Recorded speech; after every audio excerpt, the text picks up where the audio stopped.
maybe to the October lows. Anything better for you yet? I always ask you that. One of these days you're going to say, wow, yes, but maybe not today.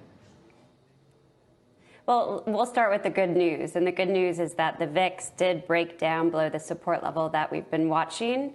And essentially what that means is that the S&P 500 should eventually break out.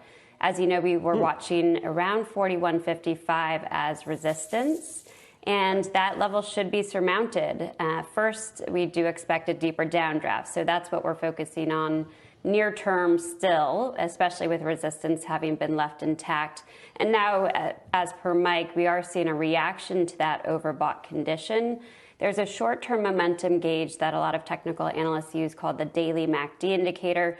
It's been one of the best market timing devices over the past year or so, and it just turned down for the S&P 500. It was already pointing lower for the NASDAQ 100, and it suggests that this pullback could stay with us for maybe 2 to 3 weeks at a minimum.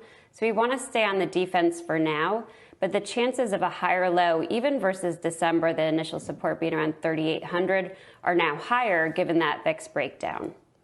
Were you, you were probably watching crypto and Bitcoin, because we talked about that last time. It kind of, in your view, had moved above some significant levels, indicating maybe it was at least going to hold those levels, not go back down. I don't know, at one point we were talking about below 20,000 again.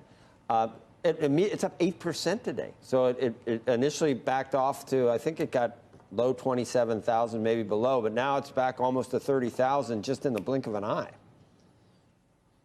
It really, the volatility is amazing there, isn't it? And we have seen a breakout, a base breakout from not just Bitcoin, but a lot of the altcoins as well. And that is an intermediate term positive. But we still think that risk is heightened there short term.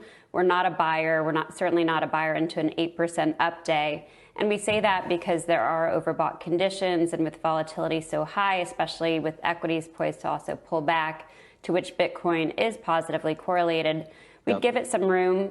The former breakout point is around 25,200, so that becomes our initial gauge of support for Bitcoin. We didn't get to talk about the 10-year and yields enough last time, but I think you said we are still in an uptrend for yields, and if 4% is probably going to happen again on the 10-year, that is very significant, because if it were to stay here, I just don't see any way the Fed can feel that great about what it's doing. Yeah, I don't disagree. With the yields, we really had to focus on each individual time horizon. Short term, to us, they look a little bit higher.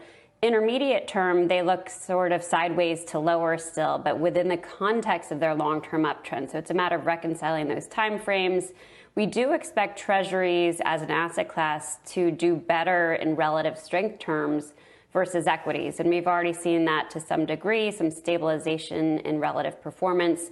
So we think they're a very viable asset class at this time, with yields poised to kind of back and fill, move overall somewhat sideways to lower for the next few months. But we see that as a likely sort of digestion